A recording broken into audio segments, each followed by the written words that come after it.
We are live. We are live. Hey, welcome, folks. This is the Beans and Dice podcast, a podcast about How we game.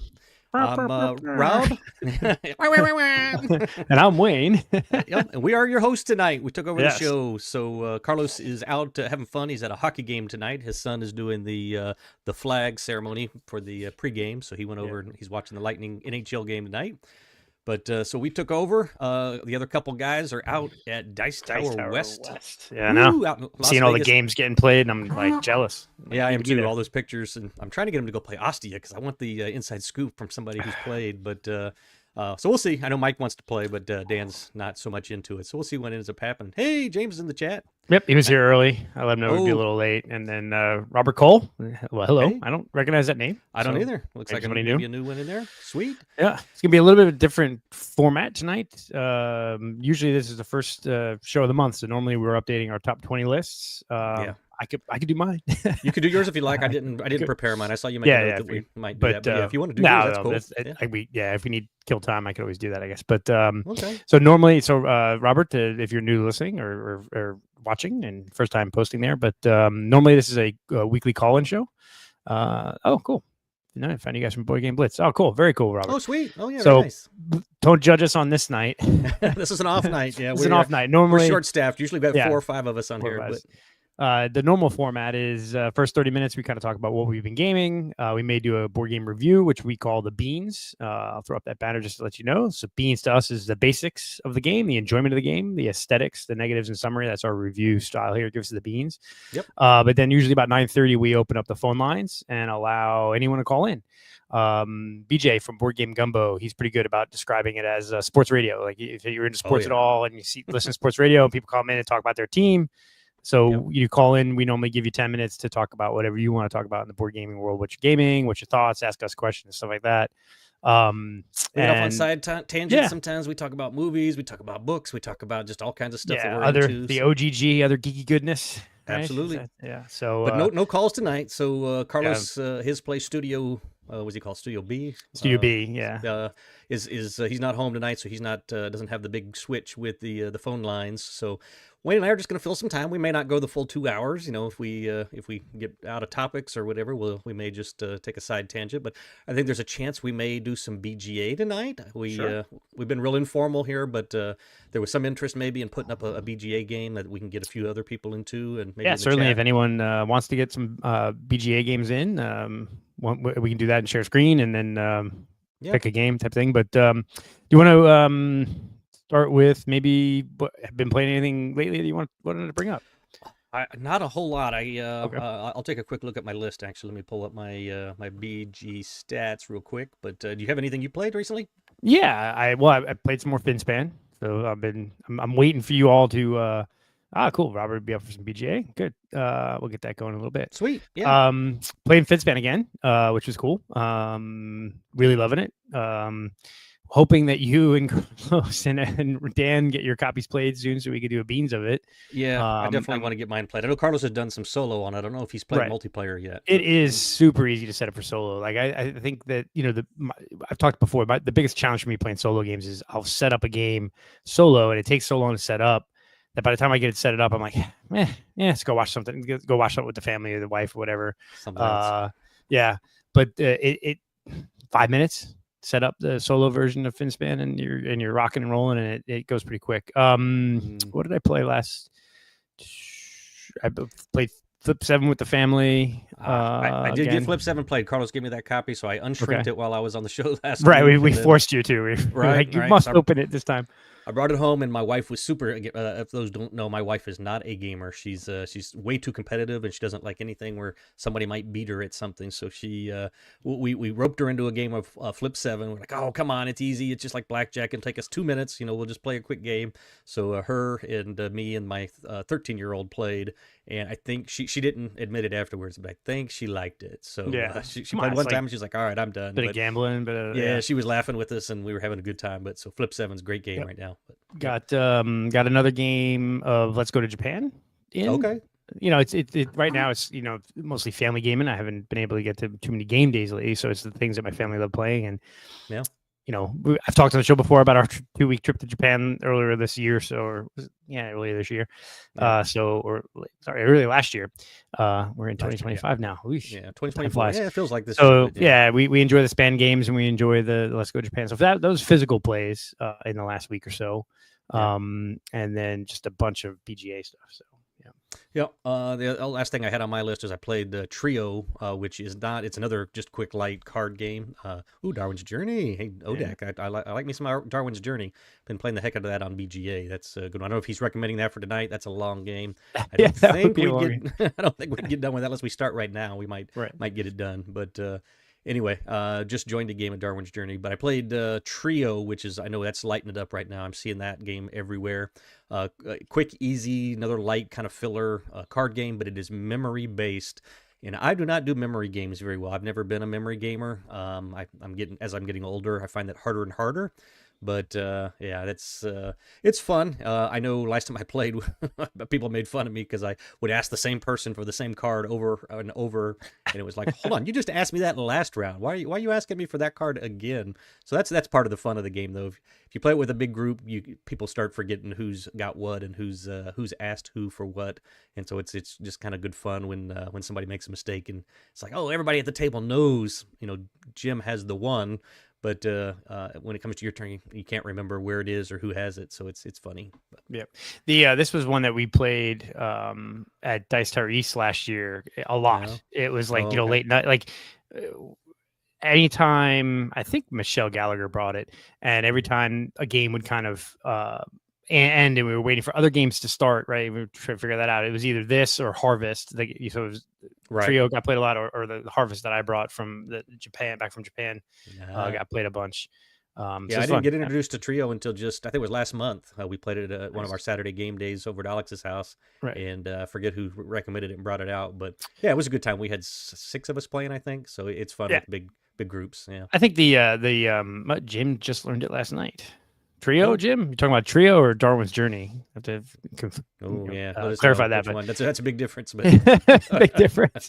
I think the one thing I really liked about Trio, and I like you, like memory games. If I really focus on it, I'm pretty good at memory games, or can be my brain. Although with everything going on in my life, personal life, work, all that other stuff, memory games probably not the best at this point in time because they generally get frazzled. But I think Trio is quick enough where it doesn't really matter. You're just playing for fun, and it's like it's not super, overly competitive. That it's like, if it was a longer game that needed memory, that probably. I resisted playing it a little bit at the beginning when they mentioned it was a memory game. They started explaining the rules. I was like, "Ooh, boy, I might be out." But we played it, and then we re-racked it, did it again immediately. So yeah, it's a game that you can knock out in 10 minutes and just play it again. So it's not so bad because it's quick.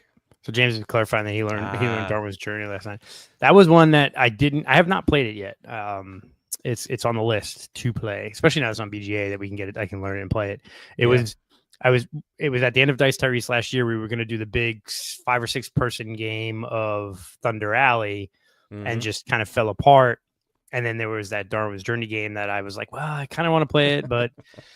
That was the same one that me and Carlos and Dan got in on. And Carlos and Dan hated me for dragging them over there, but they didn't enjoy it nearly as much as I did. No. So, but it's a great game. If people are interested in it, we should do a play and teach and play sometime on BGA. Right. It is a bear to teach. I know in our Discord chat, I think it was Amanda that was mentioned. Somebody in there was mentioning that it's a bear.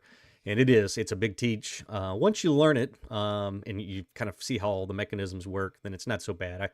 I stumbled through my first game and did really poorly, but then I kind of got hooked on it, and I was like, ooh, I got to figure this game out. So yeah, that's interesting. Is like Dan and Carlos hated it, but they both did better than you in the play. Oh yeah, yep. And I finished in last of the 4 of us, and I loved it. So that tends to be your MO though. Like the first time you play a game like that, you kind of tinker with everything, so you don't. You don't do very well. Whereas like I sometimes do really good on my first play because I will zone in on one rule or one track and just nail it. And then after that, and then I'm stuck. I keep repeating it. I can't break out of that cycle. Do you ever find that? Do you like, I was thinking about that because was going through my top 20 list of the month and was looking at some games that I'm like, wow, why don't I have that game rated higher? So like, spoiler alert, like Bunny Kingdom, I really like Bunny Kingdom, right? Mm-hmm. But I didn't rate it my top 10. It's in my 20, but not my top 10. And I was Okay. thinking that, and then another one, Clans of Caledonia. I'm like, Mm. I love these games. Why are they not in my top 10 right now? And I've played them recently. And then I started thinking, well, you know what it is because I play in BGA so much, and because I, just play it on a regular basis, I'm kind of stuck doing the same strategy over and over again. Mm. And then it's not as enjoyable, right? I guess Right. because I'm just rinsing, repeating the same thing. And then that's like, I think that's like, Hmm. do you ever find yourself in especially in Euros, Yeah. just continually doing the same like That's interesting. strategy in a game? I was going to come back with this the thought of maybe asymmetry, like asymmetrical starting abilities or whatever. But when Mhm. you mentioned the second one you mentioned, I jumped out of Clans, Clans of Caledonia, you have yeah. asymmetry at the beginning. Yeah, but it's not So that like there's like, okay. well, some of them like have the one where it's you're selling the milk or there are some differences there, but even then it kind of like Mm, feeds you down a path. I end up kind of doing the same thing anyway, right? Like I don't know, okay. I just Yeah, that one I've only played maybe 4 or 5 times, so I don't have I haven't played it enough to really see that there are that it's maybe that's similar. But so asymmetry I think would help. But I'm trying to think, is like some of my favorite games, Orleans. But there seems to be I seem to try something different all the time in Orleans. I would say a couple people go one way, they zig, I zag. I'm like, well, they're right. not doing this thing, so let's go do this thing. So let's go see how that works and tinkers. But I know the kind of the way you think a little bit, like you say, you try to find the way that makes the points, and then you really super focus on that and go down that path. So I could see that would be maybe a bigger, I'll call it an issue. I don't know. Yeah, no, I think it's Yeah, an a issue because thing I think for you. I was thinking about it because a couple of games even it's like I'm like even Obsession now. I've played Obsession enough Mm, where it's like in chess. Like you play chess enough, you generally go to your starting move, right? You have sure. your I right. I do this every time, or I try to Yeah. do this opening or this strategy in the game.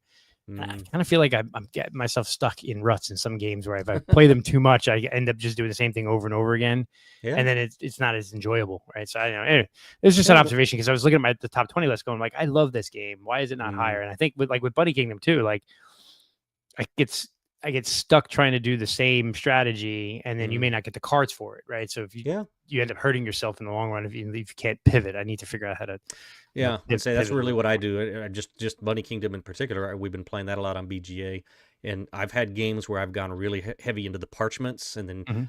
if they just came to me early, I kind of adjust my strategy on what happens in the first couple rounds. So sometimes I go big for the fiefs and the properties. If those are just coming to me, people aren't taking them, and they're coming, and I can link some together and make a big area. If not, then again, I start looking at those parchment cards. I start looking maybe at the treasure cards. I Right. love the card in there that allows you to copy one from your left or your right player at the end of the Yeah, game. copy someone else's parchment. I like Yeah, those. Yeah, yeah. the That's parchments always can be really good point scoring in Bunny Kingdom. I enjoy that. mm, yeah. So the one card that is interesting is the provisioner. I think it's provisioner, right? Where it's like you take this card and you just randomly draw two more cards from the Oh deck. yeah. Mm. Do you always take that if it comes to you? I don't. I remember the very Okay, first game we played of that. I can't remember who. Somebody had said that card was like super powerful. That when that comes, you got to take that every time. And so the first right, couple times I played, I did. But actually, I'm thinking particularly the game I'm in now, or that we just finished.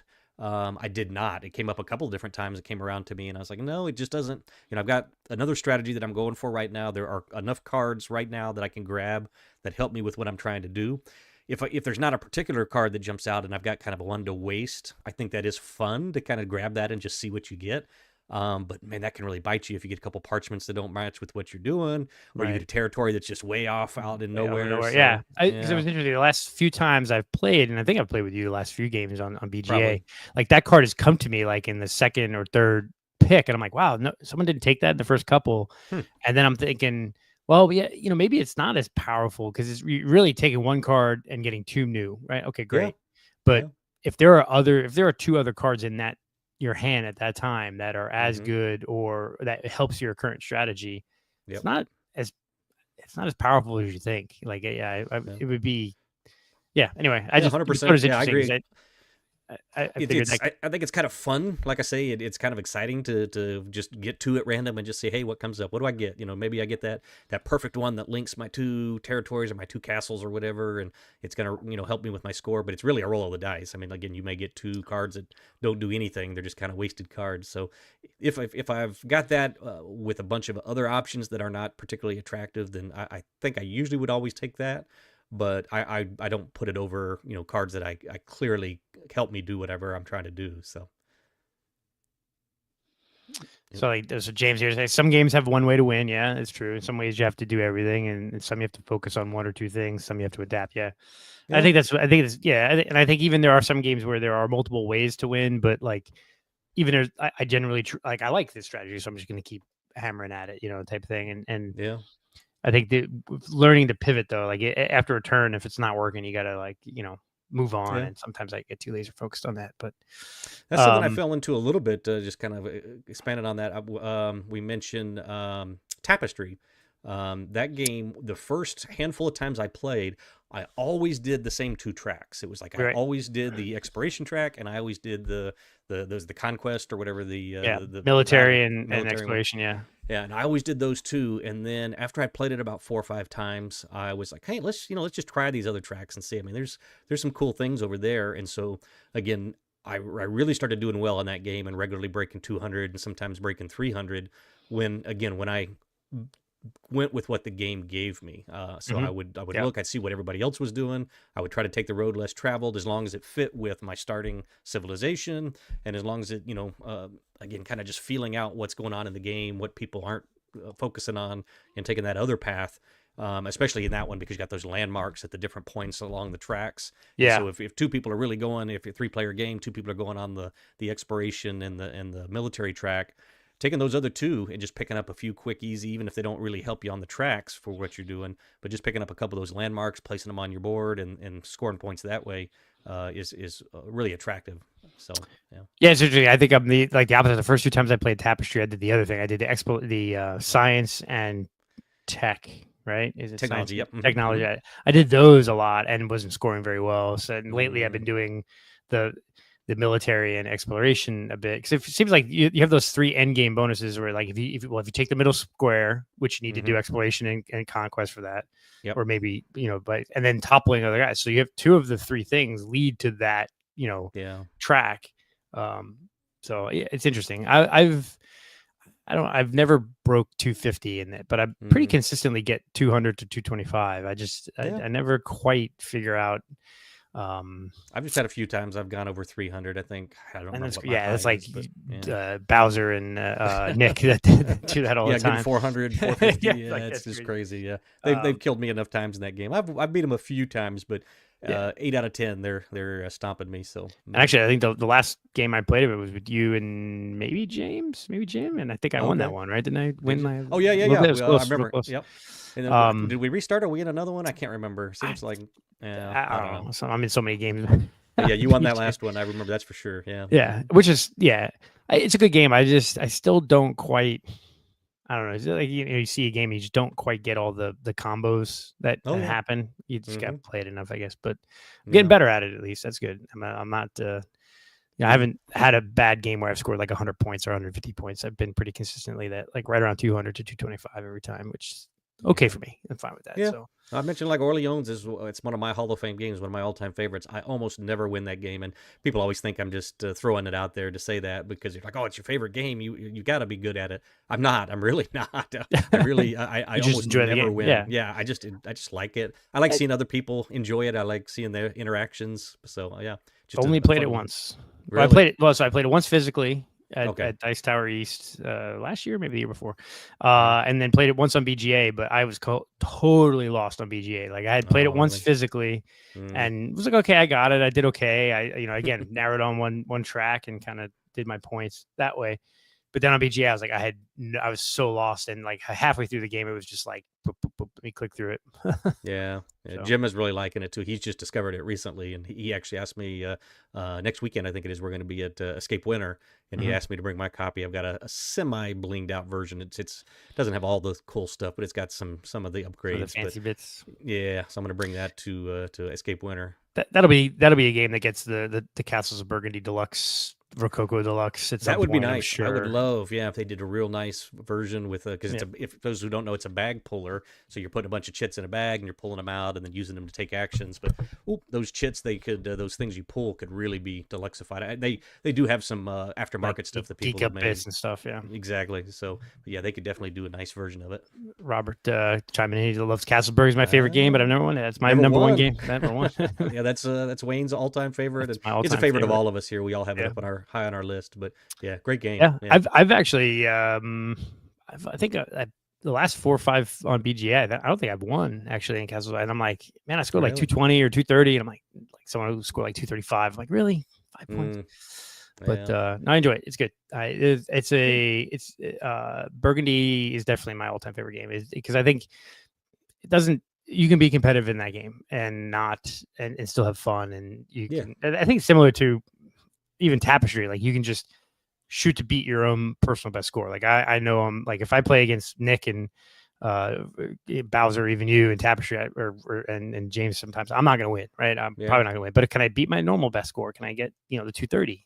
Yeah. That's fine for me. Yeah. So I think if you love a game, you don't win it, you just shoot for your personal best, right? Yeah, just have fun. Yeah, that game can hurt you with the dice occasionally. That's the only thing. It can. Yeah. I look. There's lots of ways to mitigate that, but yeah. So for you, no acquisitions, I'm sure, right? No new games. No. I'm trying to think real quick, but no, I don't think I picked anything up in the last week. No. Okay, I got one today. Go ahead. Oh, nice. Oh, I saw that you posted it on the Discord. This is the co-op version with either solo or co-op. Yeah, solo or co-op. Yeah. Okay. I think it's been on my wish list for a while. So those who are listening, sorry, just so it's the Lost Ruins of Arnak. The Missing Expedition, the Missing Expedition. That's campaign. I love Arnak. It's one of my. I think is it one of my Hall of Fame games. I think I Hall of Fame. Is it Hall of Fame yet? I know it was up there on your list. It is. I Hall of Famed Dune and Lost Ruins. Okay, it's no Dune for me, but it's good. It's really good. Yeah. For me, it's Indiana Jones. I love those movies, and it's I think Dune is the kind of game I play with you and Jim, right? Lost Ruins is the kind of game I play with my family and some of my regular gamers because I like that kind of stuff. But they announced this week a big box of Lost Ruins. Yeah, the big box of Lost Ruins of Arnak, which is I'm excited for that because it definitely even with just missing expedition leaders, that box was getting a little tight, and I don't know how I would get all this in there as well. Right. And what was cool, and I guess I could try to find it. They are clearly doing a storage solution that you just pull it out and it's got the trays and you can just play it. I saw a video. Yeah, I saw a video on YouTube about it. Let me look it up. I was saying, remind me what all is in there because I remember when I read it, it's not coming with the base game, right? It's not coming with the base game. It's a big box solution that'll have all the different trays and it'll have an expansion. So it has a new board and let me look up here. Lost. Yeah, new 2-sided board. I saw that. It was kind of a dark, looked like a castle or something in the background. I saw that one side of the board, but then 2 sides. There's going to be another kind of, I think, more basic side, and then a more advanced side that's a little more difficult. It's got some extra things with it. And then, as you mentioned, there's a new expansion that's not out at all yet that's going to come out with it. I guess they'll probably package that in the box when you get it, kind of like Wingspan did. Was it Wingspan? I think that came with an expansion packaged in, or some upgraded stuff. Where is I put it in the news. Yeah, I know. Hey, this is great audio. Sorry, but that's all right. I was try to fill here, but looking for where did I post that in general chatter? What's the name of it? Is what I want. They do. There's a name. I think they were naming it off. There we go. Lost Ruins of Arnak Adventure Chest. There we go. Adventure Chest. There you go. Okay. Yeah. So I'm interested to see what's in the expansion. I don't know if they've announced that yet. I didn't look deep into it. I kind of looked at the pictures and I looked a little bit at the headlines, but I didn't read everything that's in there. But I'm interested in what that expansion is going to be. I assume not co-op. It's certainly, I think, still going to be another competitive expansion on it. I Come on, saw that something about more sites to visit on one side of the board. They were making the exploration side larger, more places to go, and then on the research side, it was a different track, which they did already with one of the expansions. They did an overlay that you could put on that research side, and it kind of changes up how you move up that track. Yep. All right, here, let me see if I can present, share Cool. screen, and share audio tab. Okay, cool. There we go. So let's see if we get this in here. So let me know if you can hear the audio. I'm gonna hit play. Lost Ruins of Arnak has never been easier. The adventure chest comes with a custom pet insert designed to make your game setup and cleanup super smooth. Just take the trace out and you are ready to play in no time. And check it out, will this insert make your Lost Ruins of Arnak sessions even better? Setting up Lost Ruins of that looks Arnak pretty has cool. never That it's been got, Okay. Yeah. it's got the basically it's already built. You just pull all the trays out and you're done. So it's very easy to start to play. It looks like it has a bigger board to play. So yeah, I'm sold. Yeah, changing things up. I mean, it wasn't like you mentioned. You mentioned you can play it with your family and stuff. So I think it's slightly on the more family friendly side, maybe a little bit lighter. A little And bit. so I welcome things that might make it a little more complicated, a little more going on. Just kind of being more of I enjoy my heavier games. So Yep. yeah, that may help And give it a boost. Yeah, and it looks certainly the Missing Expedition comes with 2 new temple tracks Okay. Yeah. that have new rules that I think might add some, maybe not complexity, but diversity in Sure. those temple tracks. So I think that'd be Yeah. pretty good. So yeah, I mean, I like it. And what's interesting is I'll be interested to see how big the big box is compared to the current box. Like, hopefully it's not massive, Right. because I like. I know I talked last week at Canvas. I got the Canvas bin box, and I think I showed it. And it's Yep. not really that big a box, but it's perfect for just setting up the game. You just, again, similar to this, you just pull the drawers out, put it down on the mat, and you're playing. So you've So had a I think chance to play it already? I haven't. I'm gonna play it probably this Saturday. I'm gonna bring it. We have a Okay. kind of a board game night at a friend's house. I'm gonna bring some lighterish games. So I think Cool. that'll definitely be on the list. I think I might actually get to play Villainous for the first time. I haven't played Villainous, and I know that Wow. the house we're going to, a friend's house, I said, well, what kind of games do you like? And they're like, oh, we play Villainous all the time, and this and Parks, and I'm like, oh yeah, that's good. All right, so I know, Cool. those kind of games. So I'll probably bring Summer Camp or Pan Am and those kind of like midweight kind of games. But I think I'll bring Canvas and try it out. So I'm looking forward to Cool. doing it. So Yeah, Villainous is good. That's we used to play a lot of that when it was out, and then expansions came out. We jumped on those and played those. It can run a little bit long. There is a little bit of a attack the take down the leader, because take down the leader. yeah, you can kind of Yeah. clearly see who's winning and who's close to completing it. And then there's some take that in the game. So if everybody can kind of gang up on the one person who's got the lead, it can stretch out the end game a little bit. So sometimes it overstays its welcome for me, but it's a great game. I mean, it's sold tons of copies, and all the expansions. They've got Star Wars and all stuff going on for that. So That's good. I'm gonna pull a Carlos here. We gotta get that just for Carlos because he's at beverage the in the other lightning room. beverage. And you have to go grab it at some point. Yeah, it's fine. You can do it. Left it sitting in there, but The anyway. yeah, it's cool. Carlos posted a picture. He's at the Lightning game tonight, right? That's cool. Yeah, he went up there. Like I say, his son was doing the color guard, doing Color the guard. flags. Yeah, That's cool. yeah. So he posted a picture of his son up. They've got a big at Emily Arena here where Tampa Bay Lightning play.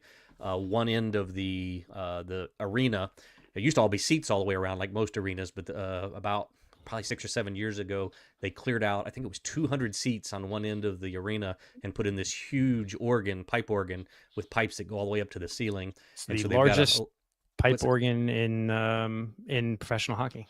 Is it? Oh yeah, I would believe it. Yeah, it's huge. And like I say, they took out a whole end zone, whole end of the stadium to put it in there. Oh, there you go. There's the pictures. So Yep. all those pipes behind it, you can kind of see the lights are on them, and they go. That's just one side, so that's half of it. Half of them are on the other side, and then they have a balcony up there. There's actually a bar there during the game. You can stand up there and have drinks and hang over the railing and watch the game down on the ice. But that's where they have the color guard when they bring out the flags and everything in the pregame. The national anthem, they're up there. So Carlos's son, I think, was the one all the way to the right there with the rifle on the drill team there for the ROTC, which so really cool. He was really excited. Carlos not particularly a huge hockey fan, but me and Nick Oben, a good friend of the show, part of our group here, and Joe, who we play Frosthaven with, have season tickets. The three of us went in and bought 2 season tickets a couple years ago. We've renewed our Lightning tickets for the last couple years. So we gave Carlos the tickets, or sold him the tickets. He bought them, but for the night, so him and his wife could go and see his son. But really cool experience. He's, like I say, he isn't normally into hockey. I've tried to get him to come to games before, but hockey, he's a baseball Live guy. hockey though is so good though, man. Oh, it is I'm so a hockey good. guy. I played hockey as a kid, so Oh yeah. So he messaged me right in the first period. He's like, "These seats are awesome." So I think he was There you having a go. good time. So yeah, Yeah. I think we got him hooked in now. And I think it's also the experience. I think, and it is a bit of a tangent, but like you said, the pipe organ, Yeah. the music, the Tesla coils, that they are got hanging shooting down from the lightning over ceiling. your head. I mean, it's. It's pretty cool. Yeah, I grew up in the Northeast, so I've been to Mhm. Boston, all the New York teams, especially the Islanders, that was the team I grew up with. Yeah. Been to Jersey, been to Philly, been to Washington. I've been to all those stadiums. Yeah. They're garbage compared to the Lightning Oh Stadium. yeah. Emily's really cool here. Yeah. The only problem with that one is they have, Emily Arena has that high def screen that's blue line to blue line. Yeah. And half the time I get stuck. I'm watching the screen instead of the actual on the ice because That happens, it's so yeah. high def and so big. It's like Yeah. it's like the Dallas Cowboys Stadium where it's got like the giant stadium. But now Every time Lightning. the puck comes down to my end, I usually am looking up at that because you kind of lose it on the boards when it's on your side. So Yeah. I always take a look up at the screen there. But yeah, a couple years ago they were voted the best pregame ceremony in all of hockey. So they really do a real cool pregame show there. So if you're gonna go to Lightning game, try to get there about 10 minutes before puck drop. So Very cool. Yeah, that's cool. So that's my recent acquisitions. Yeah. Say that 10 times fast. Yeah. Mhm. Games played. We talked about games played. We're kind of flying a bit here tonight, but that's all right. Yeah, that's all right. Well, So we can I can do my top 20, and if you want to do your top 20, that saves us some time next week. Yeah. We can then do two things on the news we can talk about later. Oh, yeah. So there's a couple of things that one thing I read today in particular that I think would be interesting to talk about. Oh, all right. But if you want to do your top 20, I'm sure you saw it. It was, well, I'll pre-tease it. I guess it's the Stonemeyer came out with their annual report. They released their numbers I have not today. seen it yet. I knew it was coming out, but I didn't see that yet. Yeah. Jimmy, in his email today, he emailed out all the numbers for the year, and they had a pretty substantial increase in gross sales. So again, I know a year ago they actually had a little bit of a dip. Oh, was right? it? Okay. Yeah, I think the last year or the year before was a bit of a dip. But last year they came out with a lot of stuff. So yeah, they did kind of increased the frequency. That was interesting. I thought you were going to talk about the Alliance distributor Diamond Comics, a little bit of not controversy, but a little bit of like thing that came out with their news. Let's just talk about the news first. Let's just jump on in, man. Might as well. So I'll do this one. So Alliance Distributor, which is one of the biggest distributors of board games in the country. I haven't heard this one yet. They're going bankrupt. Really? Because they're owned by Diamond Comics, which in the comic book world, Diamond Comics, they dominated. They had Marvel, DC, Image, basically all the comics went through them. And they were like the biggest. And then last year or two, they lost some of the big boys. Marvel said, no, we're going to start going with other distributors. And they basically went bankrupt.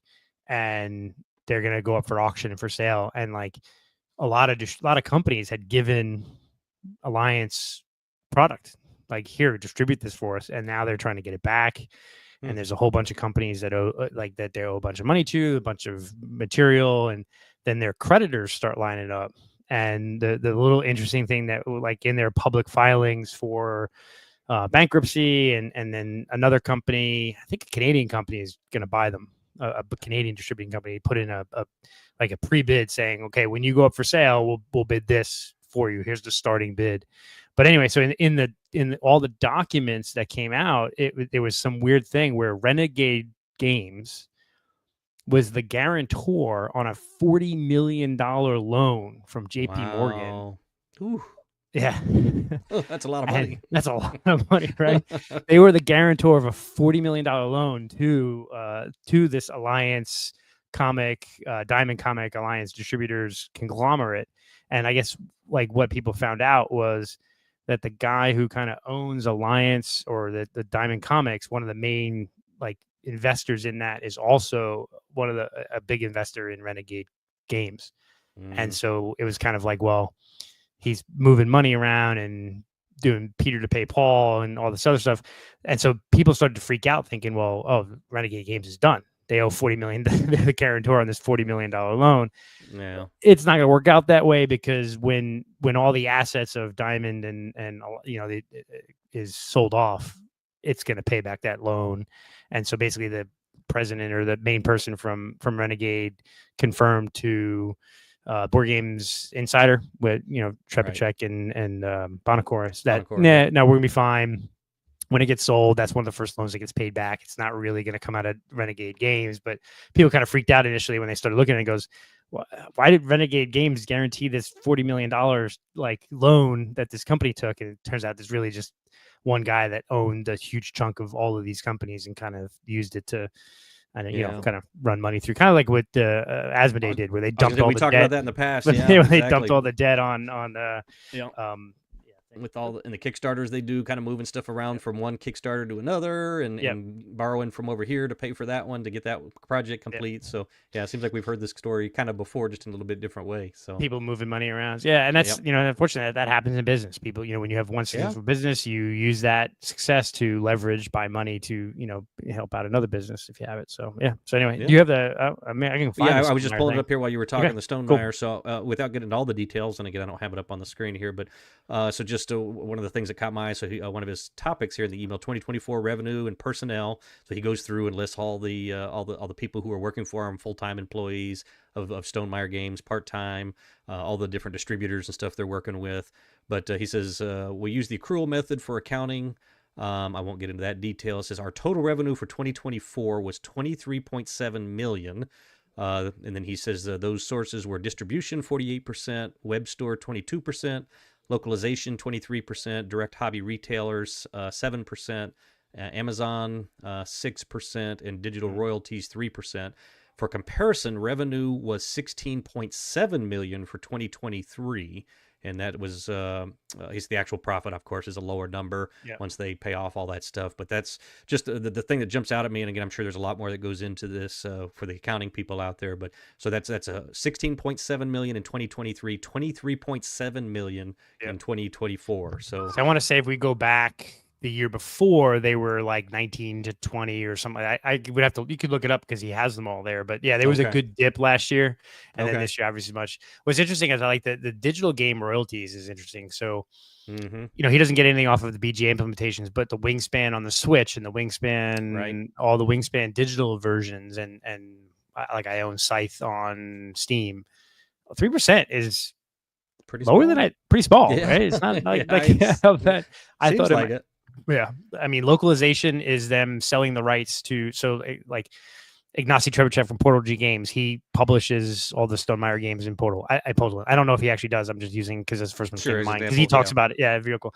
So that's really him just selling the rights for his games in non-English countries, right? Sure. Yeah. What's interesting is that I would have thought that the Stonemaier web store would be higher. 22%, yeah. Because I mean, he really does push the buy from me, and it's cheaper, and do the Stonemaier Champion, and it's cheaper, and because so distribution is him putting the games out. That's nearly half of his money. So, what I thought was interesting, you can make a reverse argument is people complain about him selling direct, or everyone always wants to poo-poo on Jamie. Yeah, you got something such a great. He always got to complain about because he's such a great guy, but. People always, he sells direct. He's reaping all the profit from selling direct, and he does this, and that really takes money out of the local stores. And you're not going to buy at the local game store if you can buy it from him direct. And half of his money, basically 48%, comes from distribution. Yeah. So, and his direct sales account for 22%.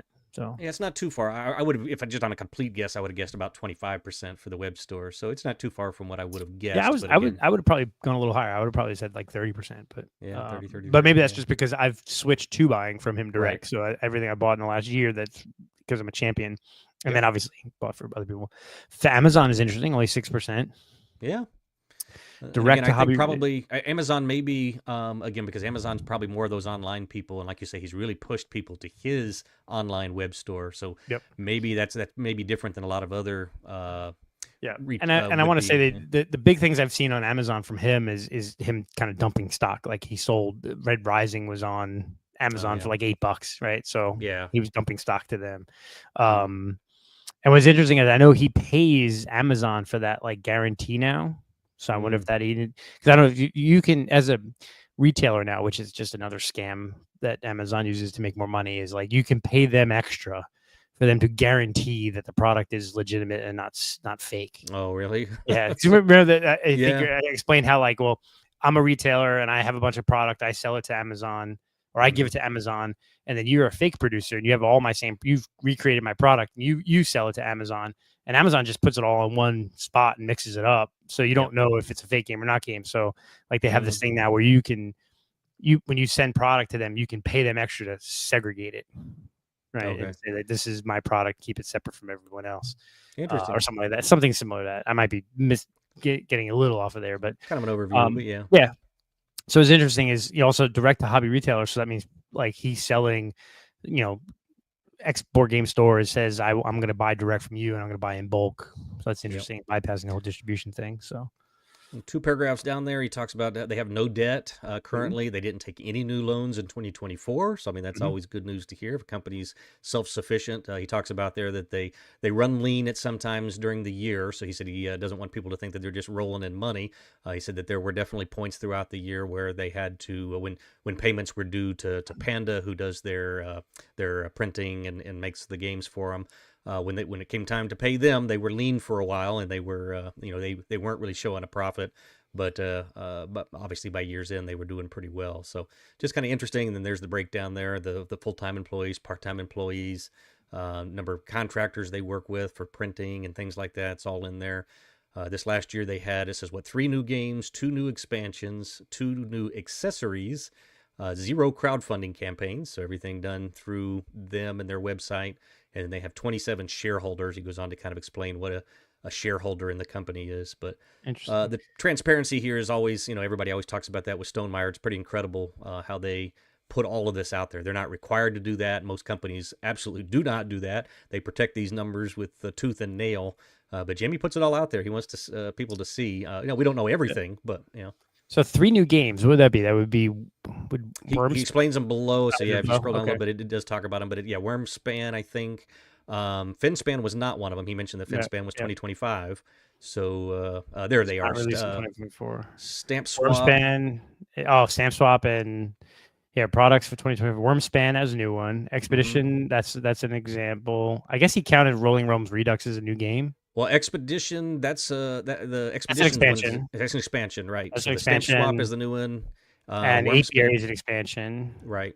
So it's got to be Stamp Swap, Wormspan, and he counts Rolling Realms Redux as a new game. Maybe that was, it's a bit of a stretch to me, but that's all right. I'll give it to you. This is what's crazy to me is look at units. So that's Lifetime, yep. Lifetime only. So, I mean, that's still crazy.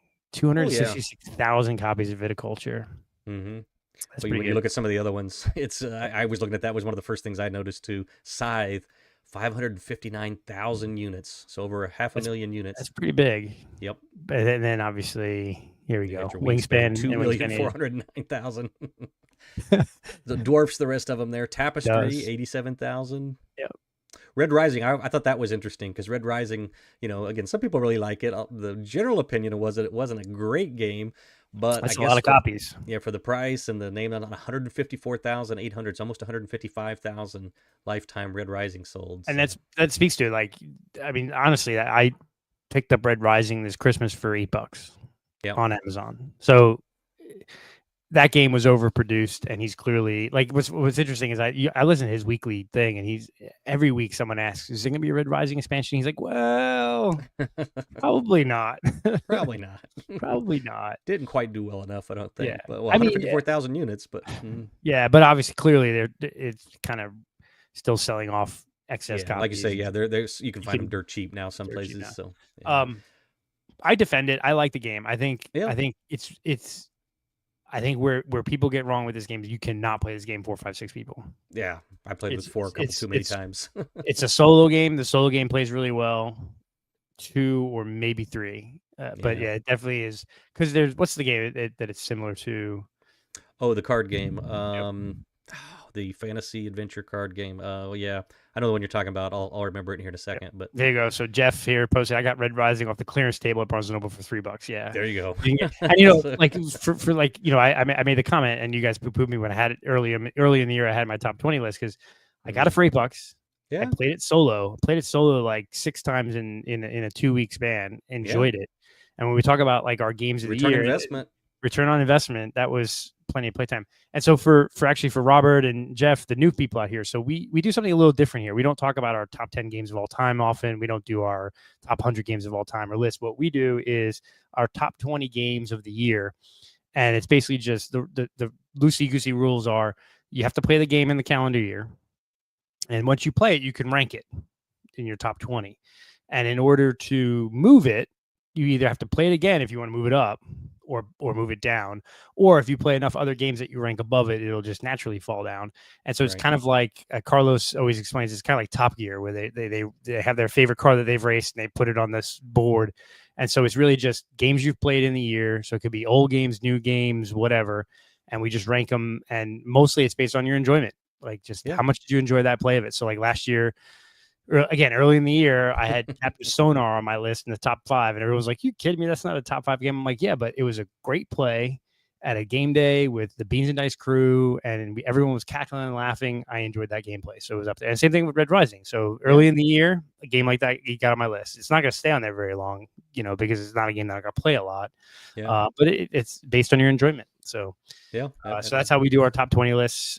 We typically update it the first show of the month, but this one's a little bit of a weird show since we have 2 guys out at two of our regulars are at Dice Tower East, and Carlos is at the hockey game. So before we jump off of these numbers real quick, one other thing that jumped out at me, so when I was just kind of scanning up and down, is at the bottom, Wormspan. So the Wormspan came out just this last year. Obviously, this is on the coattails of Wingspan, but been out less than a year, and it has already sold 303,000 units. It's sold almost as much. Well, I say almost as much as Scythe. Scythe is 560, but Scythe is as it shows their BGG ranked number 18th best game of all time. Scythe has been out for what I don't know, got to be close to 8-9 years now, or at least maybe 10. Yeah, maybe 10. Wormspan just came out and it's already at 303,000. So I think the other thing too is realize it says units in circulation. So I don't know if that means sold or produced. Like, so some of these, like, there could be 20,000 copies of Wormspan still in a warehouse somewhere, right? Yeah, could be. You're right. I doubt there's 154,000 copies of Red Rising that has been sold. Maybe, yeah, maybe. But yeah, no, it's still crazy. That's a lot. Charterstone 97,000 copies of Charterstone. That's it. What's interesting is even the games that weren't really big hits, he still has produced more copies of it than most other companies would ever produce. Like any other company makes Charterstone, good game. I've played it a bit, never finished the whole campaign. Would like to get back to it actually. Kind of like the idea of a legacy campaignish type. I own it. Yeah, I've never started it, but yeah.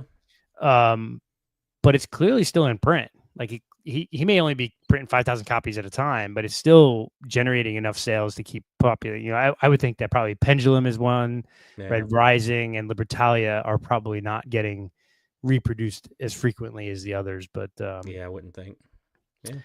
Yeah, interesting. I like it. Yeah, good stuff there. So yeah, it's always a fun topic to talk about. And you're going to hear people in the next couple of weeks. This will probably blow up on a lot of the podcasts and a lot of the shows. And every year, some people praise Stonemeyer and Jamie Stegmeyer for the transparency and putting all this out there. And then you're going to have other people who just kind of get in there and start picking these numbers apart, trying to find all the flaws and all the problems with the company and all that kind of stuff. So the only other company that I know that is as open as this is Steve Jackson Games.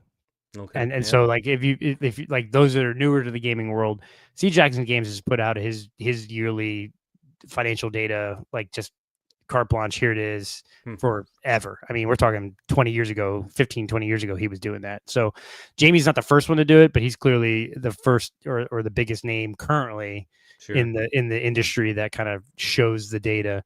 But Steve Jackson Games used to do it back in the day pretty regularly too. So interesting. Yeah. Good stuff. Right. Yeah. Very good stuff. Any other big news topics that I don't remember if there was anything else. Trying to look at Discord chat. Look at Carlos' message I sent to Carlos. I always post notes to him. Let's see. We talked about Everdell Duo last week. I think did more duo games. So it's Everdell Duo and the White Castle Duel. I think we did go through those last week. So nothing. I haven't found anything new. Let's go to the old ICV2 real quick and see if there's anything worthwhile. Okay. I'm just going to check our Discord. So if anybody's out there is interested, we have a Discord for Beans and Dice. Wayne's kind of a gatekeeper on that, so he keeps an eye and people in, keeps the riffraff out. But so I'm going to check in there. We've got an in the news section there where people just tend to post up little bits of things that they're seeing and hearing. So I don't know. We didn't talk about the 1901. Oh no, we didn't. We could bring that up. Yeah. Yeah, Oh, I didn't look into that too deep. I don't know if you read up on it. I know you're a big fan of 1901, New York. Is it New York 1901? yeah, New York 1901, and there's going to be an expansion or a new game, New York 1925. Okay, cool. So I'll share that screen here and bring that up. Boop-a-doo. There we go. Okay. So yeah, New York 1925. So it's kind of like a sequel, or I'm thinking Ticket to Ride and like Ticket to Ride Europe, right, or type thing. Okay. So it looks like there is. You're now in the Roaring Twenties in Midtown Manhattan. Is a bustling activity. Is a follow up to the 1901. Keeps the fun of the original, but adds some new mechanics, new skyscrapers, new shapes. So very similar to the first game, but I think probably just a little bit, some tweaks and some maybe a little more complexity to it.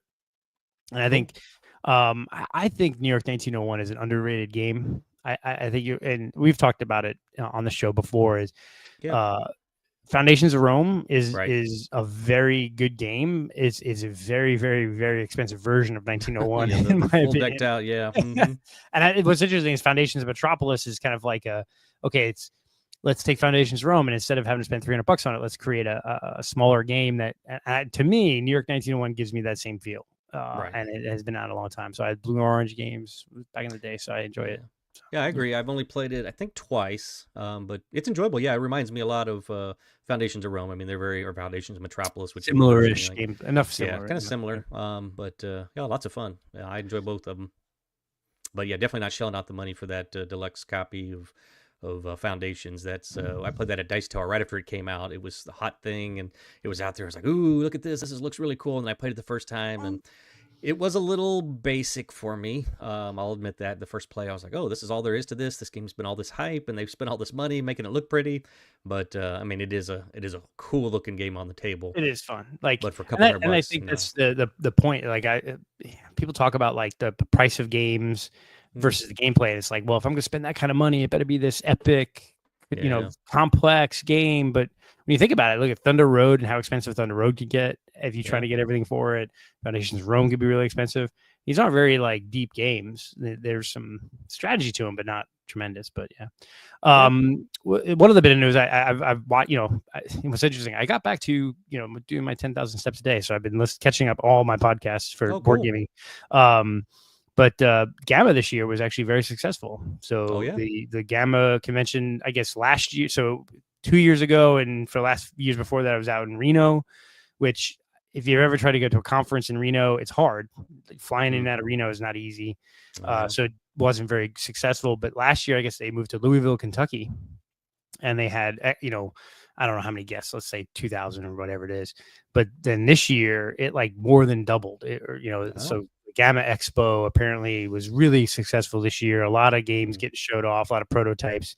And what's interesting, just for those who don't know, it's a trade show where it's invite only, I think, right? Sort of, but so it used to be. So you had to be a game company, game designer, or a distributor or a game store owner. Okay. And so when my buddy Dennis used to own a game store here in the Tampa Bay area, he would go to Gamma, and I would go with him. And that way back then, it was like in Vegas, and so we would go to the Gamma trade show. But Gamma in the last year included content creators as part of the Gamma organization. So my guess is, and this is wildly guess, I would need to look into it, but I think you could pay for membership to Gamma as a member. Really? And so we are like the Beans and Dice crew is content creators. So we could join Gamma and probably go to the Gamma trade show if we wanted to. Type thing. Because I know and that was interesting is sort of as the Game Manufacturers Association. That's what Gamma is. Right. And so it was game designers, not even designers, it was game publishers and producers and shippers and those kind of things. And in the last few years, because they want to expand their influence and kind of make their conference, their con more accessible and more important, they've started including designers and then content. I think last year, last year or the year before, there's a board position on the Gamma board for like content creators or something like that. Oh, So that, cool. that they included that group of people in the association now, probably because they want membership and they want their dues and their money Sure. and things like that. So, Yeah. I mean, so yeah, I think that basically we since we are Oh yeah, yeah. content creators, which I generally Sure. hate that thing, could join Gamma and then be able to go to the Gamma trade show. So that'd be interesting. But I've a couple of different podcasts talked about it. That it was really good, bigger crowd. It's growing. You know, it's something that people enjoyed. There was a lot of demo, and really, if I remember, so granted, I haven't been to Gamma in 10 years Sure, or yeah. more. But when we went, it was, you'd go, it was a trade show. So you'd go to the trade show floor. It was kind of like any other con you go to where all the dealer booths are there, right? All the game companies have their booth. And you would walk through and they would do demos. Hey, this game's coming out at Gen Con, or this game is going to come out at SN. And you could even do pre-orders. So like if I was a game store, I could go there and be like, okay, yeah, I want 50 copies of that game. You can pre-sign for game orders, and people giving out test games and demo games and like little like trinkets and gifts and stuff like that to try to entice you to their booth and those kind of things. So it was fun. I enjoyed it. You got to see, like, what's crazy is, again, it's probably more than 10 years, probably more like 12 or 13 years. It was cool back then. I can imagine it being way cooler now, because just the game industry in general, all the games that are being produced today are way more cooler and complex with all the pieces and plastics and stuff than it was, 10 or 15 years ago. So, yeah, it's just cool. So I think it's a good sign for the industry that the Gamma trade show is growing and that more people are going to it, and that it's seeing increased attendance, because I think every other convention is seeing more and more and more attendance. So if this wasn't growing, that wouldn't be a good thing. So yeah, hobby's growing, I think, for sure. And obviously we were on a little pause there while that epidemic was going on, the pandemic was going on. But I think more and more people are getting out, they're traveling, they're finding their way to these conventions, which is really cool. Like I say, I'm going to, a small handful of us are going to the Escape Winter convention over in Orlando next weekend. I know William's going, Jim's going to be there. A couple other people from the Beans and Dice group are going over. So looking forward to that. I'm just going to go. It's a 5-day convention, Wednesday through Sunday. If you've in the Tampa area, or I should say the Orlando area. Or if you're in a really, really cold environment and want to get down to Florida. You want to get away. Yeah, the whole Escape Winter thing. Get out of winter and get down here to where it's warm. Patrick Havert and the group over there do a great job running that convention. So they've been running conventions for a long time. So Patrick really knows what he's doing there, and they do a nice job. So I'll be doing that. And then not too many more months down the road, a handful of months, we got the Dice Tower East Convention, which again, conveniently in Orlando at the Caribe Royale Resort. A favorite here of our group, just for our proximity to it. We go to that every year. I've been going to it for, a long time now. I don't even want to count the years, almost 10 years probably with Dice Tower. So this will be my third, actually. Okay.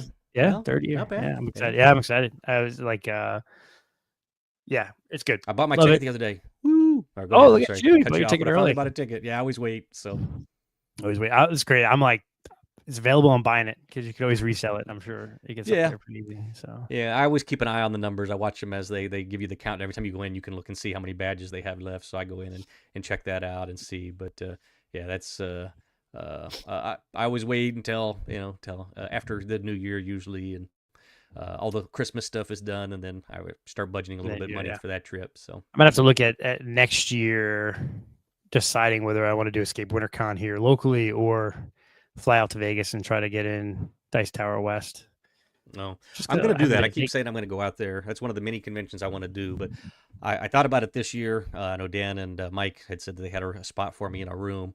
I put it off too long and didn't financially plan for it, but maybe next year we can put a group together and go out there.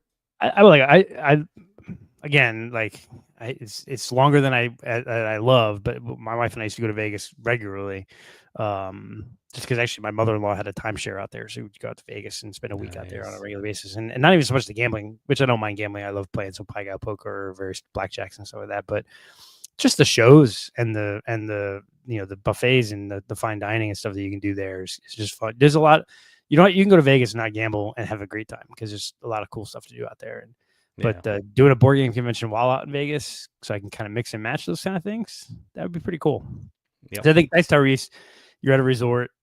yeah, there's a pool, but whatever. You're just gonna go play games 24/7. If I go to Yeah. Vegas for Dice Tower West, it's gonna be, yeah, I'm gonna game a ton, but I'm also gonna like maybe do a show or maybe do, maybe a little gambling late night, and then maybe some buffet or something. Because Sure. Well, you got to hit a buffet while you're out there. gotta hit a buffet or two, man. So good. I love the French one and yeah, it's good. Love it. So very cool. I love it.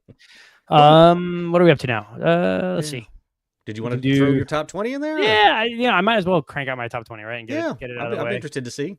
Let's see. So I got again, actually while- 20 games now, so Say YWine's pulling it up. So again, we're still fairly new in the year, so these aren't as fleshed out as they are later in the year. But again, what we do here is we rank our top 20 of games played this year. So this started calendar year January 1. We completed in December last year. We finalized our list for last year. We actually just started a kind of a Hall of Fame where we graduated a couple of the top games off of each of our lists, so that we don't have to keep re-ranking them year after year. We just know those games are always going to be at the top. But so these would be games that Wayne has played this year already, and then ranking them. If there's 20, then put them on the top 20. And again, we have to replay them. If you want to move them, just move them up or down to adjust their spot. You got to play them again to adjust them, or by ranking games ahead of them, then everything bumps down below it. So. and since we got a couple of new folks on tonight, I figured we'll start this. So this is our Hall of Fame. And so basically what we did is so Castles of Burgundy is my number one game of all time. Yep. I can't imagine a year in which I play Castles of Burgundy where it wouldn't make my top 20. It wouldn't be like in my top 2 or 3 of our 20 games played for the year. So what we decided after we've been doing this now for 3 years, 3 or 4 years. Yeah, it's been a little bit. Yeah.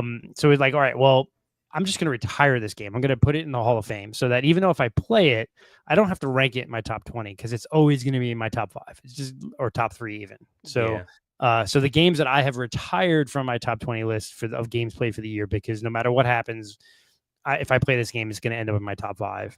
For me, Castles of Burgundy, Brass Birmingham, Comic Hunters, Dune Imperium, and Lost Ruins Varnac. If I play any of those games, and I've played Castles of Burgundy, Dune Imperium, and Lost Ruins already this year. I haven't played Brass or Comic Hunters yet, although I might play Comic Hunters this weekend. That might be a good one to bring. Yeah.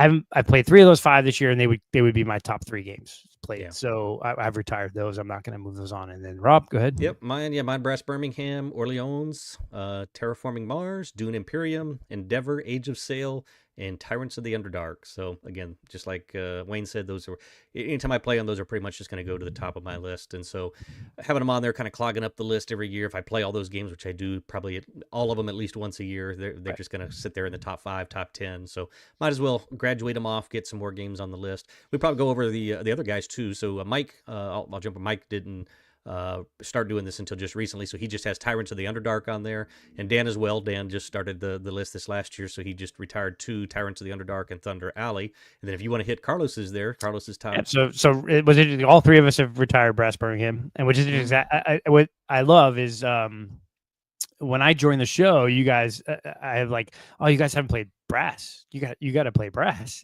and immediately we're like, okay, this is a really good game. So that hit all of our things.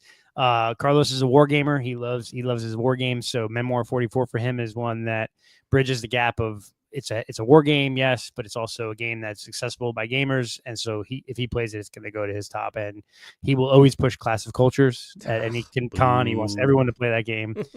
He has also Castles of Burgundy.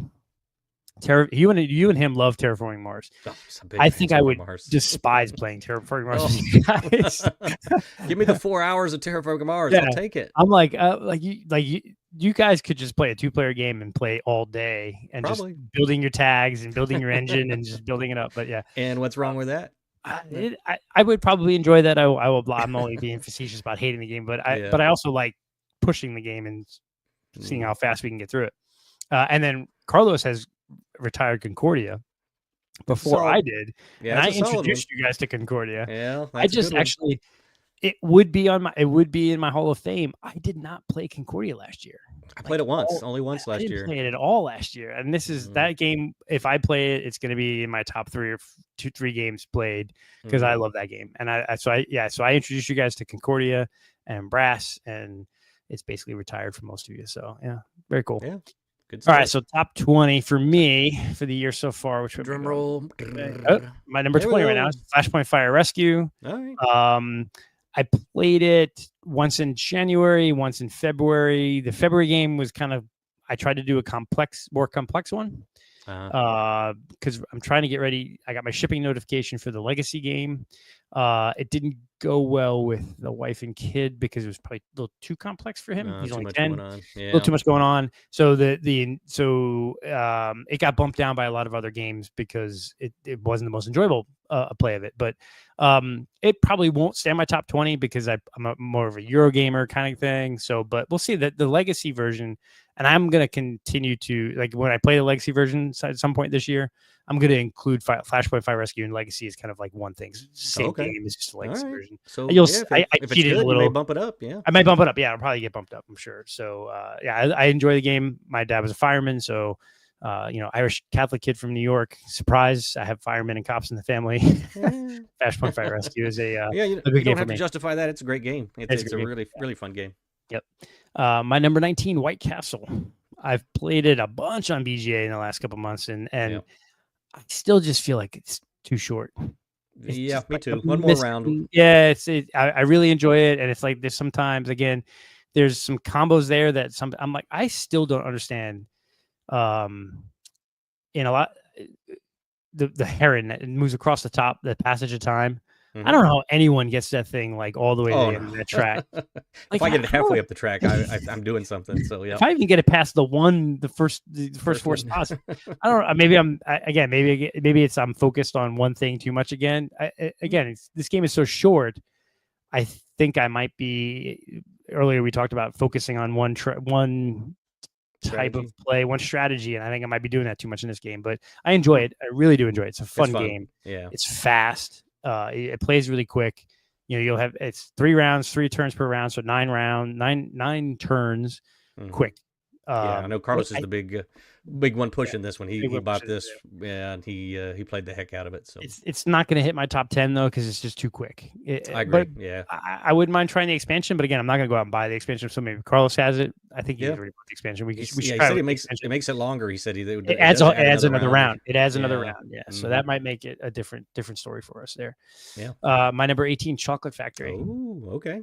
Underrated game. I think that's what's interesting. This game came out right around the pandemic, or right in the middle of the pandemic, or just before or after. So kind of got lost. Love it. I love the conveyor belt feel of it, and trying to combo the creation of your chocolate pieces to then score the points, either in the local contracts or with the big boys.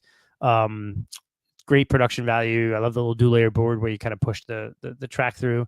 So it definitely is one that can climb for me, and I think it's an accessible game. It's a game that you can play with families. It's not super complex, but it is very thinky though when you try to figure out, like, okay, well, how do I convert this chocolate to this kind of candy bar to get these 3 candy bars to then do this? So it's easy to teach, but it's hard to master, I think. That's a game I never do great at, so it's not ever been at the top, but I like playing it. It's a lot of fun, and the whole conveyor belt thing is just really cool. It's really cool. Yeah, that whole mechanism there. But I just I can't quite figure out when. I like just buying all the different components and putting them in. I mean, like, ooh, I just changed 3 things into 3 other things, but I'm not doing what the efficiency. I do feel like I've played this game enough now where I can say that there is one tile. One upgrade tile that I think is not broken, but is very powerful. So there's one where if you turn in any 2 chocolates, you then get one of all the chocolates. Okay. So all 5 of the chocolate pieces. So any 2 chocolates, you turn into 5. And so towards the end of the game, if you have a bunch of contracts, local contracts that need like 3 of one thing and 2 of another, that can really help you crank out like the local contracts. Okay. It won't really help you with the big boys because the big boys you have to give 2 of the same or like a bunch of the same one. But if you're going the route of I want to do a bunch of local contracts, that tile is really powerful. And if you grab that, it's you can get a lot of the little small ones done quick. But anyway, take note. Don't let Wayne have that tile. Got it. Okay. Yeah, it was quick. I love that tile. All right, number 17, Ultimate Railroads. Oh, great game. I like Russian railroads. I love Russian railroads. Okay. All right. Yeah. And I think part of the problem is I didn't realize that there are slightly different rules for some of the Ultimate Railroad stuff, like the different variants. And so I think that's confused me a bit. And I don't know. Again, I end up going the technology route? Okay, not the bottom. Yep. Bottom. And it does well for you, but end game, like you need the tracks, and so Yeah. I like it. I like Ultimate Railroads. I don't know if I like it more than Russian Railroads. I think I just like Russian Railroads Okay. as the base game type of thing. I don't think I needed more with Yeah, that Ultimate game. definitely throws in some twists. So Some yeah. twists, yeah. So Mhm. I could and tracking all that and remembering which version you're playing, and Yeah, I like so them both. So yeah, yeah. no, I do. I enjoy it. Made my top 20, but I Yeah. think I would put Russian Railroads above this. Number 16, Harmonies. Okay. A popular game. It's getting played like crazy. Everyone's loving Harmonies. It's getting a little samey. Played it a bunch now where I'm just like, well, yeah.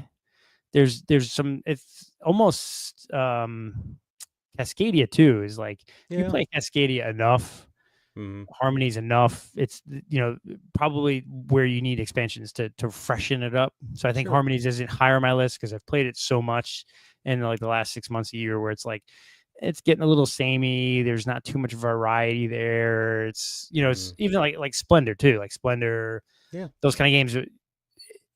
You can play them, but if you play them too much, they kind of burn out. So I'm kind of getting to a burnout point of Harmony. So I don't know. I've only played a couple times, only on BGA. I've never played it in Yeah. person, but Yeah, I've played in person a few times and BGA a ton, and it. Sorry, go two ahead. or three. But you mentioned expansions. This is a game that's just ripe for that. I mean, you can just Oh, throw yeah. in some new pieces, some new cards, and now you got a whole new thing you're going after. So yeah. Yep. My number 15, Buddy Kingdom. Again, Buddy I Kingdom, talked. there you Yes, go. we talked about it earlier. I feel like I just need to force myself into different strategies to make this. Yeah. I really enjoy this game. It's fun. Yeah, I think you and I enjoy it for the same reasons. I love the idea of you have these cards, you're drafting your cards and passing them to someone else. Yeah, You're I a love little bit more drafting. cutthroaty, where you're like, can I hate draft here? Oh yeah. I don't necessarily look to hate draft as much, although I think I probably would more in person than on Okay. BGA. In BGA, I may not pay attention. I'm not. That's the other thing too. Is like when you play in person, I'm focusing more on what other people are doing. On BGA, you have to really. I don't know. I feel like I have to like really try to focus on what other people are doing. I just take my turn really quick and move on. On BGA with that board, I love the way that if you just hover over the card, it highlights the spot on the board where it is, and so Yep. Oh yeah. it makes So you can it see, easy for me to makes see. it All right, this easier. person's got a castle here, and they got a castle over there. They're obviously looking to connect the two. Connect I'm the just going to two. grab that, yank that tile out from between them. So yeah. Yeah, and where I think this game is better on BGA than in person is the scoring, because sure. I think this game is a fun game to play in person Mm-hmm. until you get to the end round, and then you got to try to score. Yep. And it's a little bit of a pain to score in person. So I do prefer the scoring on BGA, which it makes it a lot easier. It does it for you. So For sure. Yep, I agree. my number 14, Cleanse of Caledonia. Talked about that. Cleanse, yep. Again, I played this recently, person and on BGA a bunch, because there's an expansion coming out this year. It is a good game. I got to play it more often. It's probably in the 75, 80 different Kickstarter campaigns I've done. I think I'm up to that 75, 80, somewhere in there. This is probably one of the biggest hits. This was one where I was like, I was hemming and hawing on doing it back in the day, and I did it. And it's only ever been released in the Kickstarter. I don't know if there's been additional printings of this game over the years. I can't. It's not readily available. You can't go very many places and buy a copy of Cleanse of Caledonia. Yeah, that I've seen. Yeah, I've never seen it in a game store. I've never really seen it for sale a lot of places. So I really don't think it's not a very heavily produced game. It's not a Stonemaier game with a couple 100,000 copies, but it's in the top 100 on BGA, or BGG. Excuse me. It may even be top 50. I haven't looked where it's ranked lately, but it's a very highly rated game that has clearly not been produced very much. So the new Kickstarter had a reprint and an expansion. So that'd be interesting. I've never played it in person, only online. Yep. That's good. And then Distilled.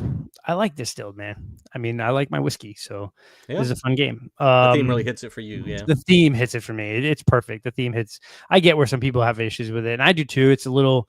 I've played it enough where I think like if you do focus on the whiskey aspect of it, and the aging, you can do better than with some of the grapes and there's grapes, grains, and like rices or something.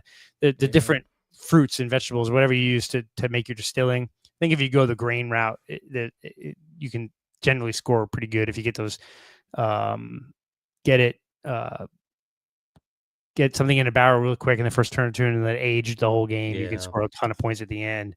Sure. I do want to get the cask strength expansion because I heard it adds a bunch of more cards that make it a little bit more diverse and add some more opportunities for scoring and stuff there. It is very tight though. Like the whole you get to do two purchases around. Right. It a little limiting. So it would be higher, I think, if it was a little bit more open. But it can be pretty tight. So it's fun. Hey, there's Chris. Chris from Texas. How you doing? Hey, Chris. It's just the two of us tonight, Chris. We got two guys out in Dice Tower East, and Carlos was at the Lightning game with his son, who was in the color guard for the ROTC for the national anthem. So no phone lines tonight.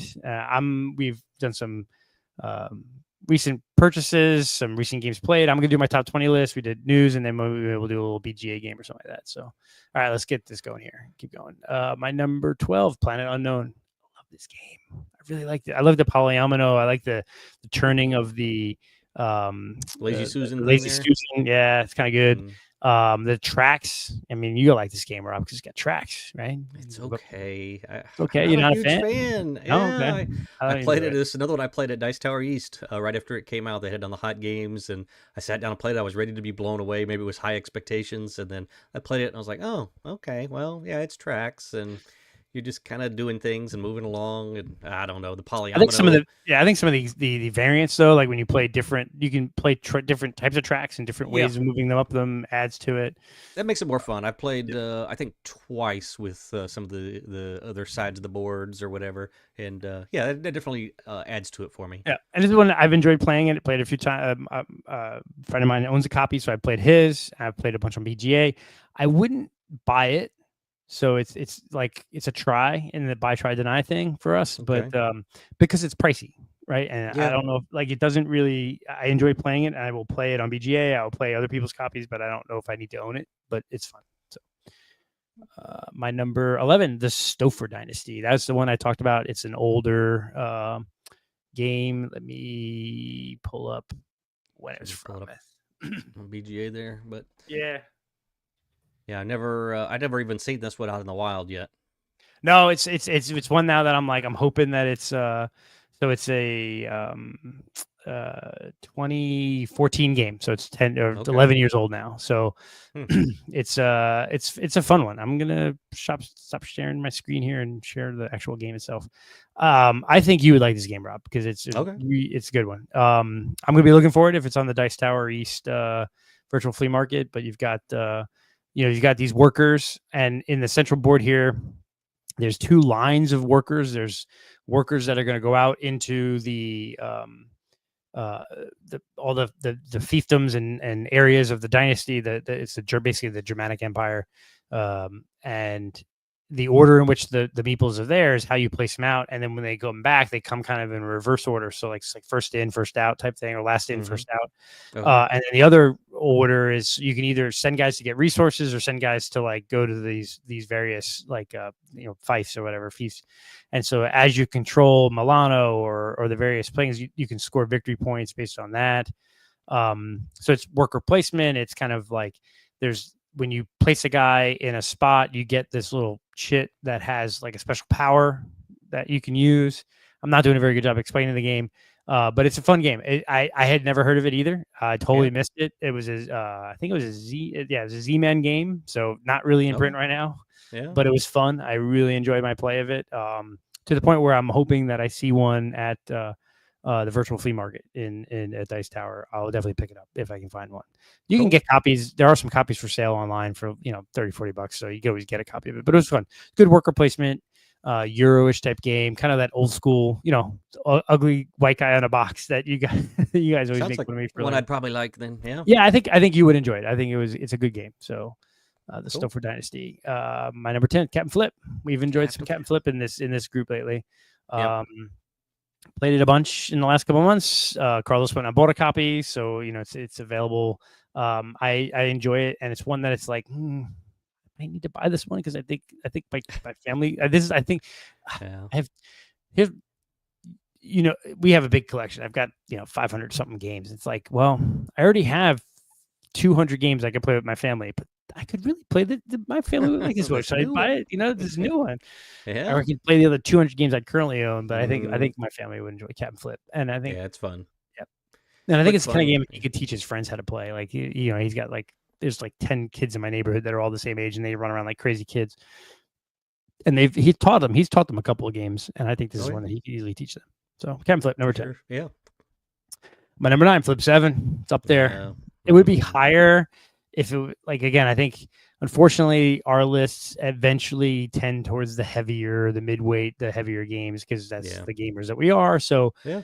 I could make a separate list of 2-player games because I play a ton of 2-player games, and party-ish games tend to not make the list. But Flip 7 is gonna definitely. I cannot see it. I'm gonna play it a ton this year. It's gonna continue to move up.